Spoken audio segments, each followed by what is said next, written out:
Les escaliers en bois dur me faisaient l'effet du béton contre ma colonne vertébrale. Chaque impact envoyait des éclairs à travers mes nerfs tandis que je dévalais 13 marches, mon ventre de femme enceinte en tête de la descente. Je me souviens avoir pensé absurdement aux décorations de la baby shower encore accrochées dans le salon. Des ballons roses et dorés, de minuscules chaussures en fondant sur le gâteau. Puis je me souviens du visage de ma belle-mère Diane en haut des escaliers. Pas horrifié, pas apologétique, satisfait. C'est ce que tu mérites pour m'avoir manqué de respect dans la maison de mon fils. Elle avait sifflé quelques secondes avant que ses mains ne touchent ma poitrine. La voix de mon père trancha le chaos comme une lame. Quelqu'un appelle le 911 maintenant. Son ton était le même que celui que j'avais entendu une fois auparavant, quand un conducteur ivre avait failli heurter la voiture de ma sœur. Calme, contrôlé, mortellement calme. J'étais mariée à Nelson depuis 3 ans. 3 ans de commentaires de Diane sur mes cheveux crépus, ma cuisine, ma carrière de conseillère au lycée.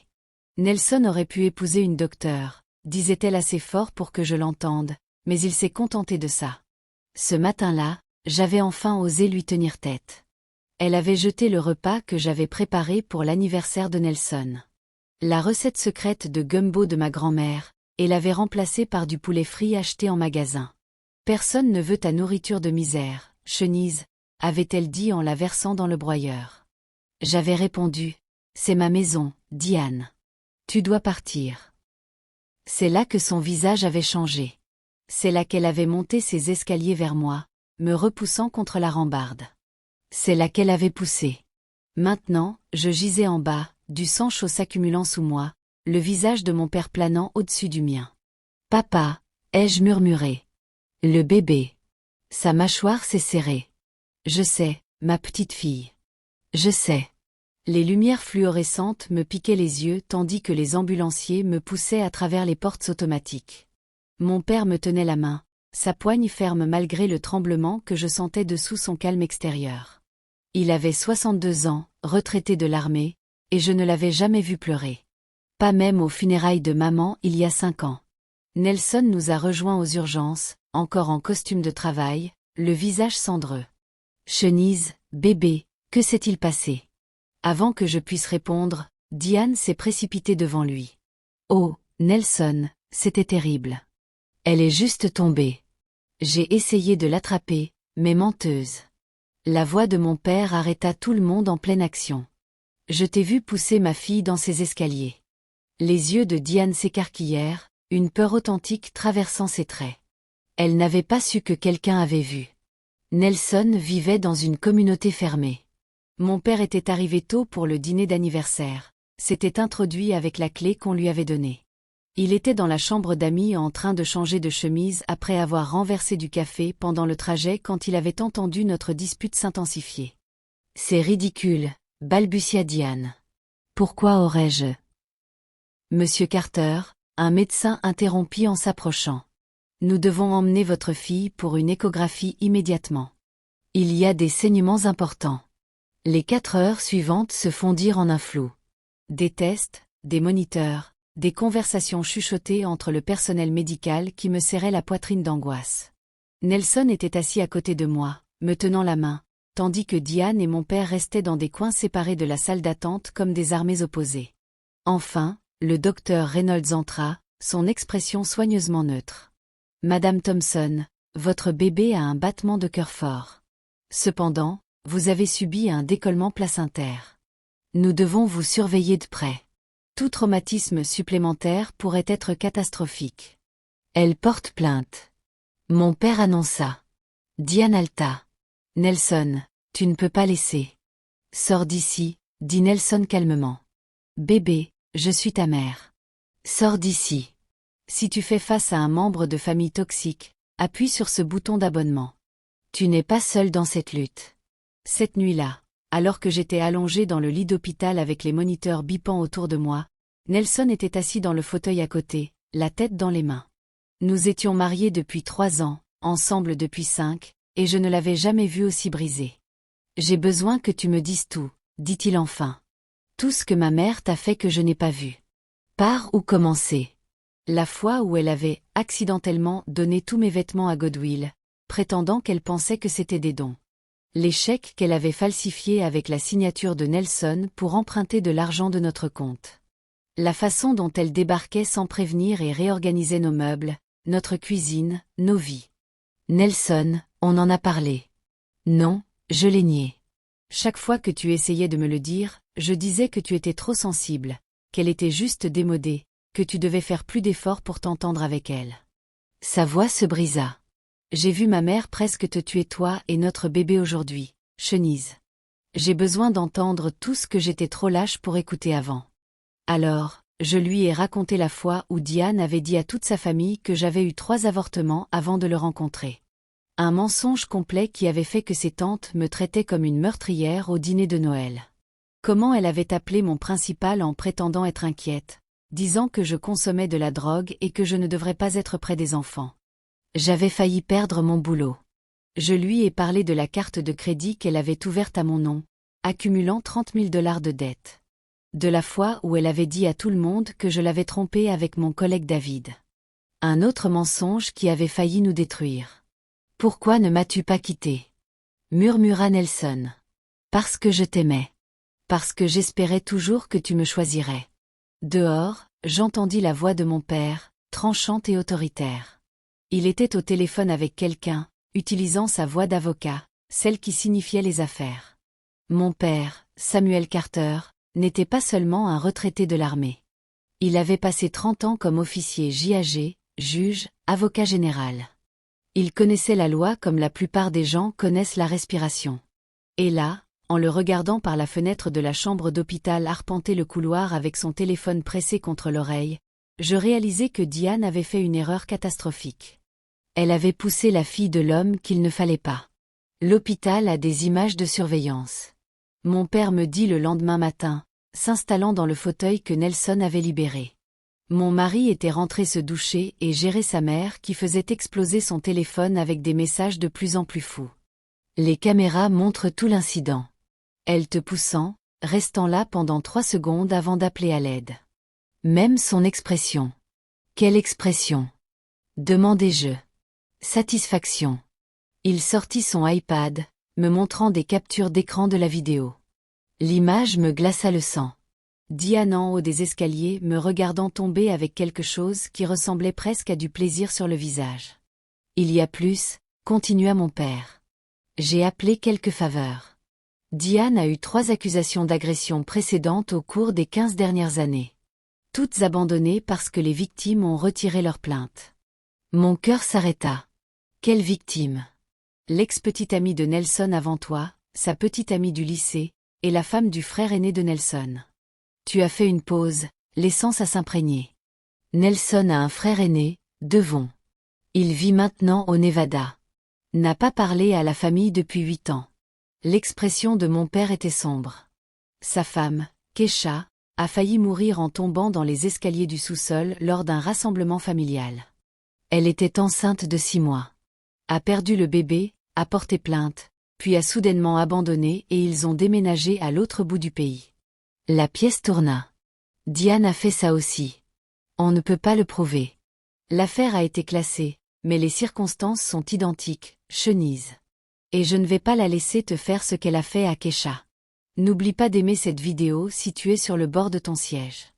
Nelson ne savait pas que son père avait contacté Devon. Il ne savait pas que plus tard ce soir-là, un homme grand avec les yeux et la mâchoire de Nelson entrerait dans ma chambre d'hôpital, portant le poids de 8 ans de silence. Tu dois être Chenise, dit Devon doucement. Je suis désolé qu'on se rencontre comme ça. Je suis encore plus désolé de ne pas t'avoir contacté plus tôt. Il tira une chaise et pendant l'heure suivante, il nous raconta une histoire qui faisait que mon séjour à l'hôpital ressemblait à des vacances. Devon avait 42 ans, 8 ans de plus que Nelson. Il avait épousé Keisha quand Nelson était encore au lycée, ce qui expliquait pourquoi mon mari se souvenait à peine d'elle. Maman la détestait depuis le premier jour, expliqua Devon. Keisha venait d'une famille ouvrière. Son père était concierge. Sa mère faisait le ménage. Maman pensait qu'elle était en dessous de nous. Il fit des guillemets, sa voix amère. Le harcèlement a commencé petit. Des commentaires sur l'éducation de Keisha, ses vêtements, sa cuisine. Puis ça a escaladé. Diane débarquait au travail de Kesha comme caissière de banque, causant des scènes. Elle appelait la mère de Kesha, disant des choses viles. Elle disait aux gens que Kesha nous volait. Quand Kesha est tombée enceinte, maman est devenue obsédée. Elle débarquait à notre appartement à n'importe quelle heure. Elle réorganisait les préparations de la nurserie de Kesha. Elle a commencé à dire aux gens que le bébé n'était pas le mien, que Kesha m'avait piégé. Mon père se pencha en avant. Parle l'heure des escaliers. La main de Devon trembla. C'était Thanksgiving. Nous étions chez maman et papa. Papa n'était pas à la maison. Il travaillait comme toujours. Kesha portait une casserole au congélateur du sous-sol. Maman était juste derrière elle. J'étais à la salle de bain. J'ai entendu le cri, le crash. Quand je suis arrivée, Kesha était en bas, inconsciente, saignant partout. Maman pleurait, disant que c'était un accident. Mais Kesha m'a dit la vérité à l'hôpital avant que sa voix ne se brise.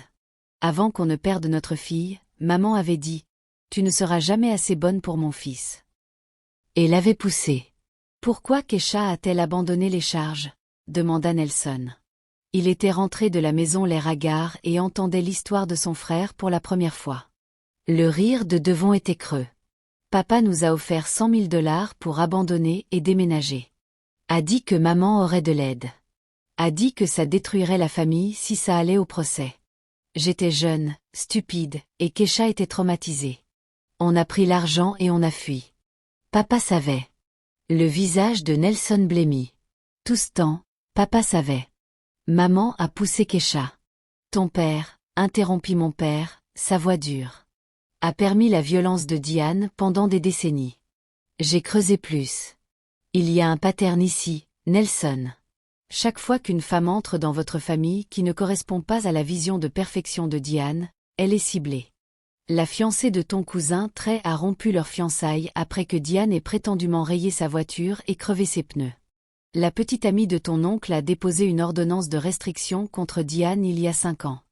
La pièce semblait trop petite, trop chaude.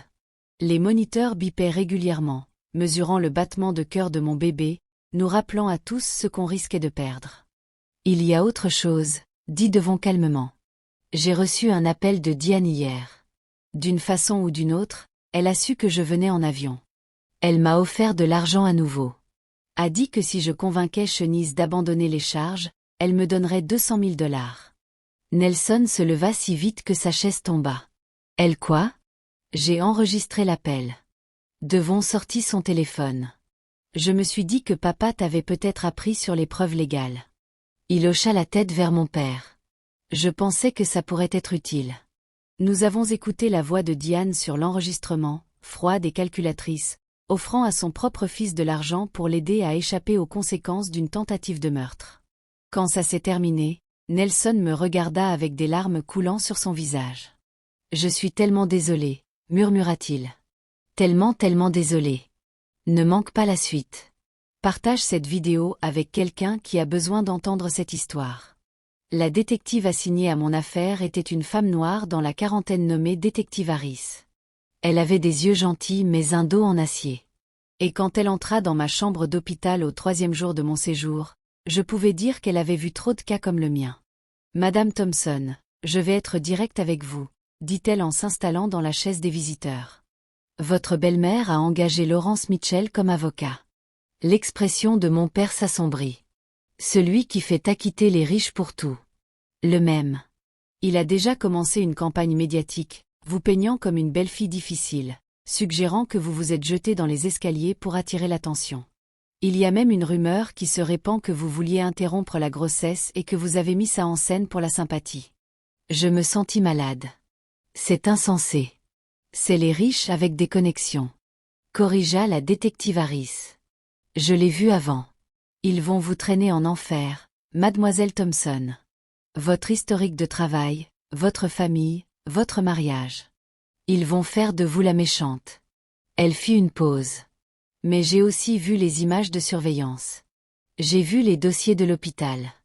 J'ai lu l'enquête de votre père et écouté l'enregistrement de Devon. Si vous êtes prête à porter plainte et à aller jusqu'au bout, je crois qu'on peut obtenir justice. Elle le fera, dit mon père immédiatement. Papa, ma petite fille, je ne t'ai pas élevée pour laisser les gens s'en tirer après avoir essayé de te tuer. Sa voix était douce mais ferme. Et je ne t'ai sûrement pas élevée pour protéger quelqu'un qui veut blesser ton enfant. Nelson me prit la main. Quoi que tu décides, je suis avec toi. Mais Chenise, ma mère a failli te tuer. Failli tuer notre bébé. Si on laisse ça passer, que se passera-t-il la prochaine fois? Que se passera-t-il quand le bébé sera né et qu'elle pensera que tu ne l'élèves pas bien? Cette image cristallisa tout. Diane tenant mon nouveau-né, décidant que je n'étais pas une assez bonne mère. Cette pensée me glaça le sang. Je porterai plainte, dis-je. Dans les 24 heures, la campagne de diffamation de Diane devint nucléaire. Quelqu'un a divulgué illégalement mon dossier personnel du travail, soulignant chaque action disciplinaire mineure ou plainte de parents que j'avais reçue en 8 ans de conseil. Peu importe que j'ai aussi reçu le prix de l'enseignant de l'année 2 fois et aidé plus de 50 élèves à entrer à l'université qui avaient été abandonnés par tout le monde. Les sections de commentaires des articles de nouvelles locales devinrent des fosses sceptiques. Gold Digger a eu ce qu'elle méritait. Probablement s'est jetée pour piéger le mari avec le bébé. Pourquoi gaspillons-nous l'argent des contribuables sur ce drame de ghetto? J'ai appris ce jour-là à quel point le monde déteste les femmes noires qui osent chercher justice. Mon père a tenu une conférence de presse. Le regarder debout à un podium en uniforme de parade, médaille brillant, me défendre avec la même précision qu'il avait utilisée autrefois dans les tribunaux militaires me fit pleurer. Il présenta le témoignage de Devon, joua l'enregistrement de Diane essayant de corrompre son propre fils, montra les images de surveillance, pixelisées pour protéger la vie privée, mais montrant clairement la poussée. Ma fille est une conseillère au lycée qui a dédié sa vie à aider les enfants, dit-il, sa voix portant sur les marches du palais de justice. Elle n'est pas une Gold Digger. Elle n'est pas dramatique. C'est une femme qui a été agressée par sa belle-mère alors qu'elle était enceinte de 7 mois, et elle mérite justice. Nelson se tenait à ses côtés, public dans son soutien.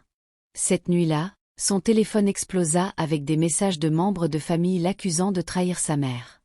Son père appela, menaçant de le déshériter. Ses cousins créèrent un chat de groupe juste pour l'appeler traître à sa race pour avoir choisi une femme noire plutôt que la famille. Ils agissent comme si j'avais choisi entre toi et maman, dit Nelson, arpentant notre salon après que j'ai enfin été libéré de l'hôpital. Ils ne comprennent pas. J'ai choisi entre le bien et le mal. Ça va empirer avant de s'améliorer, l'avertis-je. Il embrassa mon front. Alors on affrontera le pire. Assure-toi de t'abonner pour ne pas manquer ce qui suit. L'audience préliminaire fut brutale. Diane se présenta en tailleur crème, perles, ses cheveux argentés coiffés parfaitement, jouant le rôle de grand-mère respectable à venir. Elle tamponna ses yeux avec un mouchoir tandis que son avocat me peignait comme une femme instable qu'il avait attaquée verbalement avant de tomber accidentellement. Madame Thompson avait été de plus en plus hostile. Laurence Mitchell prétendit qu'elle avait fait des commentaires sur le fait de vouloir ma cliente hors de sa vie. Elle s'était disputée avec son mari sur la présence de sa mère. Le jour en question, elle est devenue verbalement abusive, et dans le feu de l'argument, elle a tragiquement perdu l'équilibre. Le juge semblait sceptique, mais ordonna un procès complet. La caution fut fixée à 500 000 $. Le mari de Diane la paya dans l'heure. Mon père réunit un conseil de guerre dans notre salon. La détective Harris, Devon et sa femme Kesha, qui avait volé du Nevada. Le cousin de Nelson, Trey, le seul membre de famille qui nous croyait, et une avocate des victimes nommée Sœur Patricia, qui se spécialisait dans les cas de violence domestique. Ils vont attaquer le caractère de Chenise, expliqua Sœur Patricia. Elle était une femme noire de 60 ans qui faisait ce travail depuis 30 ans. C'est ce qu'ils font toujours. Faire paraître la victime peu fiable, émotionnelle, agressive. Ils utiliseront chaque stéréotype sur les femmes noires étant en colère et dramatique. Comment on combat ça? Demanda Nelson. Avec des preuves, des témoins, et la vérité. Mon père étala des dossiers de documents sur la table basse. J'ai suivi l'historique de Diane. En plus des agressions, il y a des crimes financiers. Chenise, tu as mentionné des chèques falsifiés. J'acquiesçai. Elle a pris 15 000 $ de notre compte sur 6 mois, toujours juste en dessous du montant qui déclencherait les alertes de fraude. J'ai les relevés, ajouta Nelson calmement. Je pensais que maman avait des problèmes financiers. Je ne réalisais pas qu'elle volait. La détective Harris se pencha en avant. Ça change les choses. Abus financier sur personne âgée, vol d'identité. Ça ajoute du poids à l'affaire du procureur. Il montre un pattern et une intention. Sur les 3 semaines suivantes, nous avons construit notre affaire comme une forteresse. La veille du procès, une femme nommée Jasmine nous contacta via le bureau légal de mon père. Elle était l'ex-petite amie de Nelson d'il y a 10 ans, celle mentionnée dans l'enquête de papa. J'ai besoin de témoigner, dit-elle quand nous la rencontrâmes dans un café. Elle avait 35 ans, était physiothérapeute avec des cicatrices visibles sur son bras gauche. Diane m'a fait ça. L'histoire de Jasmine était hantée de familiarité. Elle et Nelson avaient daté pendant 2 ans dans leurs 20 ans. Diane l'avait détesté au premier regard. Jasmine était dominicaine, fille d'immigrants, et avait travaillé pour payer ses études en nettoyant des bureaux. Elle disait à tout le monde que j'essayais de piéger Nelson avec une grossesse. Je n'étais même pas enceinte. Les mains de Jasmine tremblaient en tenant sa tasse de café. Elle a commencé à me traquer, débarquant à mon boulot, appelant mon école en disant que je vendais de la drogue. Puis une nuit, elle est apparue à mon appartement. Que s'est-il passé? Demandai-je doucement. Elle m'a attaqué avec un couteau de cuisine. A dit que je ruinais la vie de son fils et qu'elle m'éliminerait avant de me laisser épouser Nelson. Jasmine remonta sa manche, révélant une longue cicatrice de son coude à son poignet. J'ai eu 14 points de suture, porté plainte. Puis Nelson m'a supplié d'abandonner. A dit que sa mère aurait de l'aide. A dit que j'étais en train de détruire sa famille. Nelson, qui avait été silencieux jusqu'alors, semblait brisé. Jasmine, je ne savais pas. Tu savais, Nelson. Je te l'ai dit qu'elle m'avait attaqué. Tu as dit que j'avais du mal comprendre, qu'elle essayait juste de te protéger. Tu as choisi ta mère plutôt que moi, alors j'ai abandonné les charges et quitté la ville. Ses yeux étaient durs, mais je ne la laisserai pas s'en tirer cette fois. Je témoigne. Sur les 24 heures suivantes, 2 autres femmes se présentèrent. La petite amie du lycée de Nelson, Amy, que Diane avait poussée dans une piscine lors d'une fête de graduation, causant une commotion cérébrale, et l'ex-fiancée de son cousin Trey, Nicole, que Diane avait fait sortir de la route accidentellement, il y a 2 ans. Nous avions une armée de survivantes, et nous allions en guerre. Commente en dessous si tu as déjà fait face à un beau-parent toxique. La salle d'audience était bondée. La moitié de la famille de Nelson assise derrière Diane, nous fusillant du regard. L'autre moitié, Devon, Trey, et quelques cousins courageux, assise derrière nous. Mon père assis directement derrière moi, un gardien silencieux. Le procureur passa en premier. Ils jouèrent les images de surveillance sur un grand écran. On pouvait entendre des halètements dans la salle tandis que les mains de Diane touchaient ma poitrine. Tandis que mon corps dévalait les escaliers, tandis qu'elle restait là pendant 3 secondes entières avant d'appeler à l'aide, l'expression de l'accusé ne montre aucun choc, aucune horreur, aucun regret. Dit le procureur parce que ce n'était pas un accident. C'était une tentative de meurtre. L'avocat de Diane essaya d'arguer que la vidéo était inconclusive, que j'avais bondi sur Diane et qu'elle s'était simplement défendue. Puis mon père monta à la barre. J'étais dans la chambre d'amis à environ 20 pieds avec une ligne de vue claire sur les escaliers. Il témoigna, son port militaire évident. J'ai entendu l'accusé dire « C'est ce que tu mérites pour m'avoir manqué de respect dans la maison de mon fils ». J'ai vu qu'elle posait les 2 paumes sur la poitrine de ma fille et poussait avec une force significative. Ma fille n'a jamais touché l'accusé. Elle reculait quand elle a été agressée. Lors du contre-interrogatoire, Mitchell essaya de suggérer que mon père était biaisé. La réponse de papa fut dévastatrice. « Monsieur, j'ai passé 30 ans à poursuivre des militaires avec qui j'avais servi, des gens que je considérais comme des amis quand ils enfreignaient la loi. Je comprends la différence entre loyauté et justice. Ce que j'ai vu était une tentative de meurtre. » Puis Jasmine monta à la barre, puis Amy, puis Nicole, puis Kesha, qui s'effondra en décrivant la perte de sa fille. Le pattern était indéniable. Une par une, elles démantelèrent la façade de respectabilité de Diane. Quand ce fut mon tour de témoigner, j'étais enceinte de 8 mois, visiblement inconfortable, portant une robe simple et sans maquillage. J'ai dit la vérité sur les années d'abus, sur le vol, sur comment j'avais enfin tenu tête. Et la réponse de Diane avait été d'essayer de me tuer moi et mon bébé. « Pourquoi n'êtes-vous pas parti ?» demanda Mitchell pendant le contre-interrogatoire. « Parce que j'aimais mon mari. Parce que j'espérais que les choses changeraient, parce que comme beaucoup de femmes je croyais que si je faisais juste plus d'efforts, était plus gentille, plus patiente, éventuellement elle m'accepterait. » Je regardais le jury. J'avais tort. Certaines personnes ne veulent pas la paix.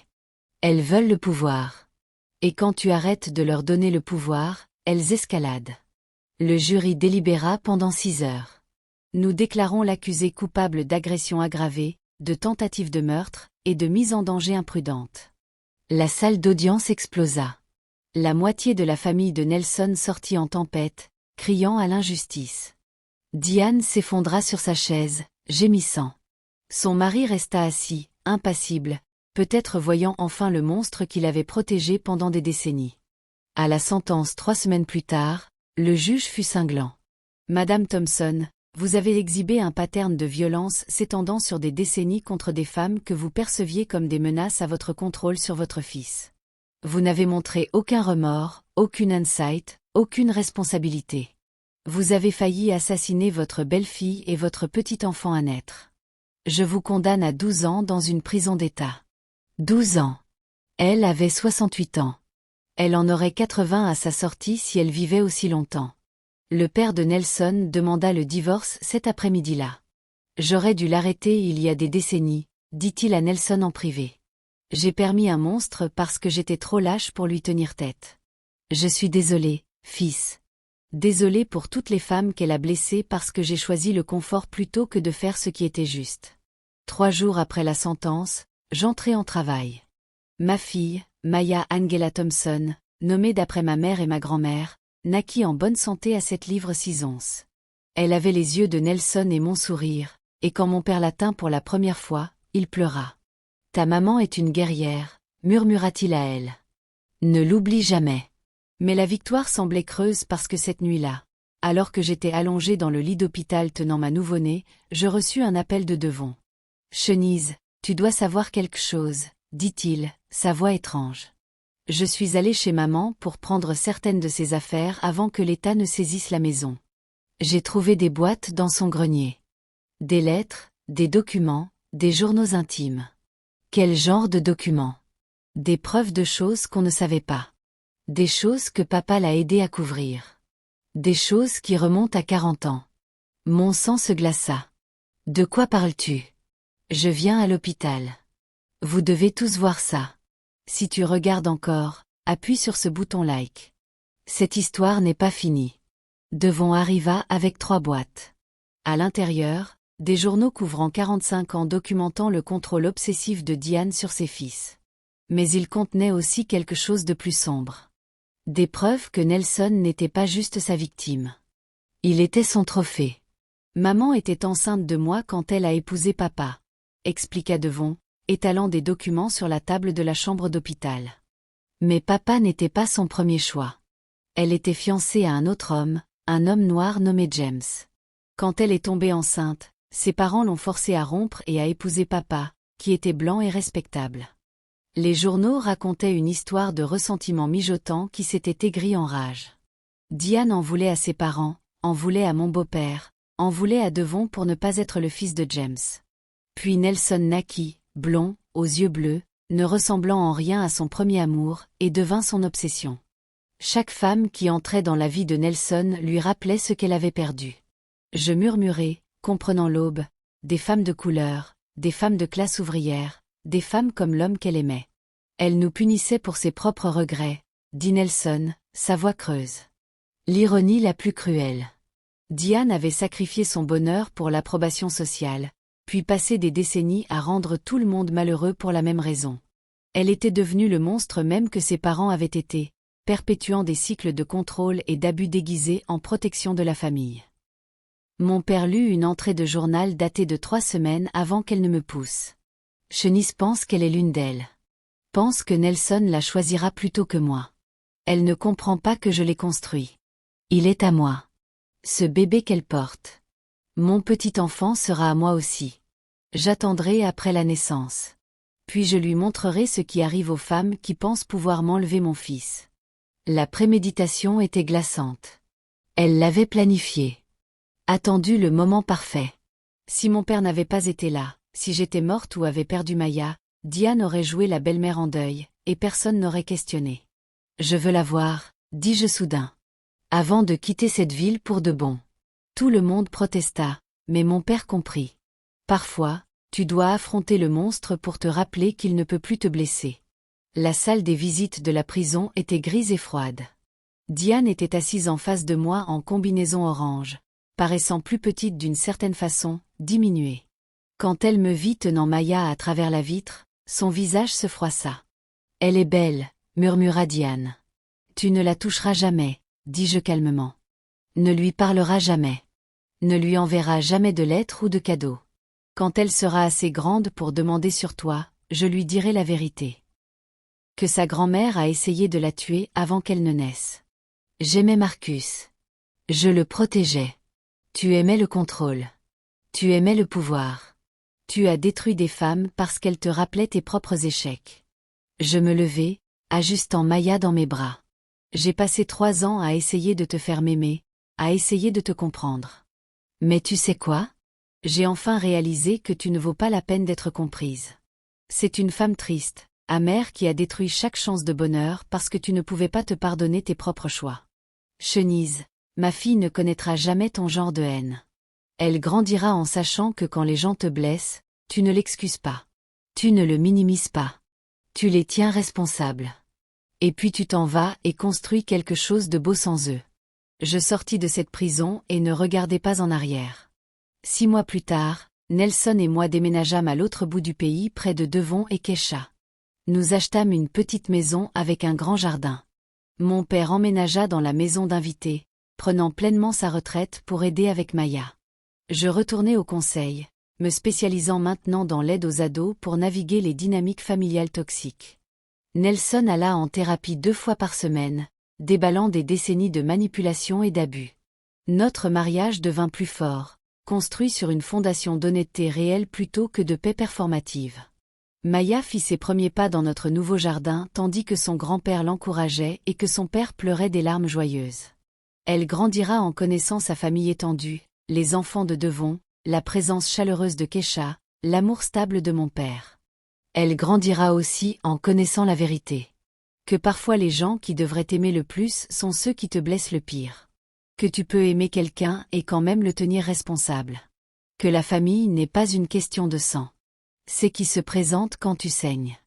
Les lettres de Diane commencèrent à arriver après 1 an. Nelson les brûla sans les ouvrir. Son père envoya des chèques pour l'éducation de Maya, que nous mîmes dans un fonds fiduciaire. Il avait choisi l'argent plutôt que de protéger les femmes. Maintenant, l'argent était tout ce qu'il serait autorisé à donner. Parfois, je rêve de ces escaliers, de tomber, de perdre Maya. Je me réveille haletante et Nelson me tient et mon père vérifie les serrures de nos portes et nous nous rappelons que nous avons survécu. Nous survivons. Et c'est la vraie revanche.